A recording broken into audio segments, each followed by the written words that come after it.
रात का दूसरा पहर था। घड़ी की सुई 12 बजे के पार निकल चुकी थी। दूर कहीं से कुत्तों के रोने जैसी आवाजें आ रही थीं और उसी गहरे सन्नाटे को चीरती हुई एक ट्रेन छुक छुक छुक करती हुई राजनगर स्टेशन के प्लेटफॉर्म पर आकर रुकी। स्टेशन इतना सुनसान था कि अगर कोई जोर से सांस भी ले ले तो वो आवाज डर पैदा कर दे। उसी ट्रेन से एक ही मुसाफिर उतरा था, अमन। उसके दोनों हाथ खाली थे, लेकिन चेहरा साफ बता रहा था कि वो अंदर से बहुत परेशान है। वो बुदबुदाया, कमर तो बिल्कुल अकड़ गई है।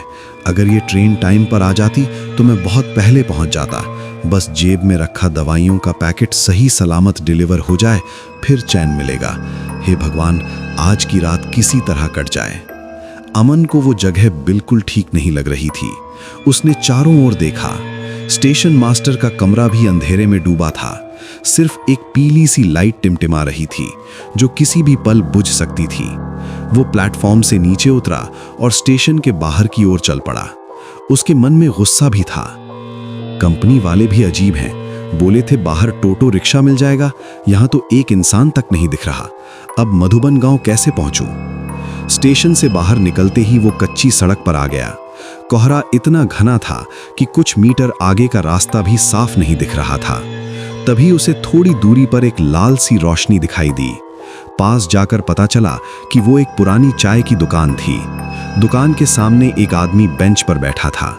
अमन उसके पास गया, लेकिन दुकान के अंदर नहीं गया। वहीं खड़े होकर बोला, ए दादा, जरा सुनिएगा, एक मदद चाहिए। दुकानदार हरी ने उसे ऊपर से नीचे तक घूरा। उसकी नजरों में अजीब सा ठहराव था। इतनी रात को यहां रास्ता भटक गए हो क्या? अमन ने बताया कि वो बहुत दूर से आया है और उसे मधुबन गांव जाना है। ये सुनते ही हरी का चेहरा बदल गया। वो गांव रात में? दिमाग खराब है क्या बाबू? रास्ता पूरा जंगल से होकर जाता है। अमन ने जल्दी जल्दी अपनी मजबूरी बताई। मेरी जेब में जो दवाइयों का पैकेट है वो बहुत जरूरी है, आज ही पहुंचाना है, नहीं तो नौकरी चली जाएगी। हरी कुछ देर चुप रहा, फिर बोला, नौकरी का दबाव बुरा होता है बाबू, लेकिन मेरी बात मानो, आज रात यहीं रुक जाओ।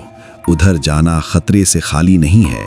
यहाँ जो दिखता है वो हमेशा इंसान नहीं होता।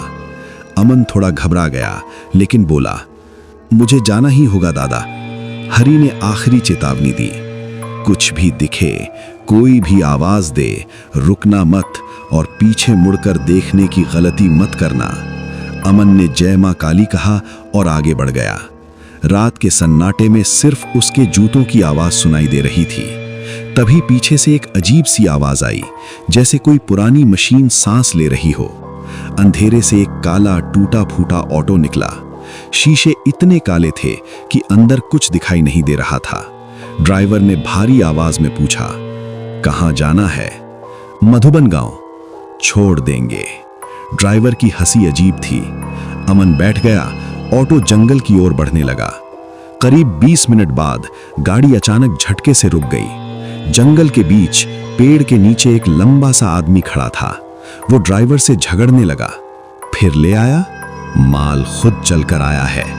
फिर उस आदमी ने अमन को देखकर चिल्लाया, भाग जाओ यहां से। अमन कुछ समझ पाता उससे पहले ड्राइवर ने उसे उतार दिया और ऑटो लेकर भाग गया। अब अमन बिल्कुल अकेला था। सामने एक टूटा फूटा पुराना घर दिख रहा था। दरवाजा बिना छुए अपने आप खुल गया। अंदर एक आदमी कुर्सी पर बैठा था। आ गए, हम तुम्हारा ही इंतजार कर रहे थे। तभी दरवाजा बंद हुआ और वही ऑटो वाला और दूसरा आदमी, भोलू और काला, दीवार के आर पार अंदर आ गए। उनके पैर जमीन को छू नहीं रहे थे। हम इंसान नहीं हैं, अब हम सिर्फ भूख हैं। तभी नीली रोशनी चमकी। एक भारी आवाज गूंजी, छोड़ दो उसे। वो थे इंस्पेक्टर वर्मा। एक झटके में दोनों भूत जलते हुए हवा में बिखर गए। सुबह अमन की आंख चाय की दुकान पर खुली। हरी ने बताया कि इंस्पेक्टर वर्मा की आत्मा आज भी पहरा देती है। अमन ने बिना कुछ कहे जेब में दवाइयों का पैकेट कसकर पकड़ा और वहां से चला गया। कहते हैं जाते वक्त जंगल के किनारे खाकी वर्दी वाला एक साया खड़ा था, जिसने सैल्यूट किया और फिर हवा में घुल गया।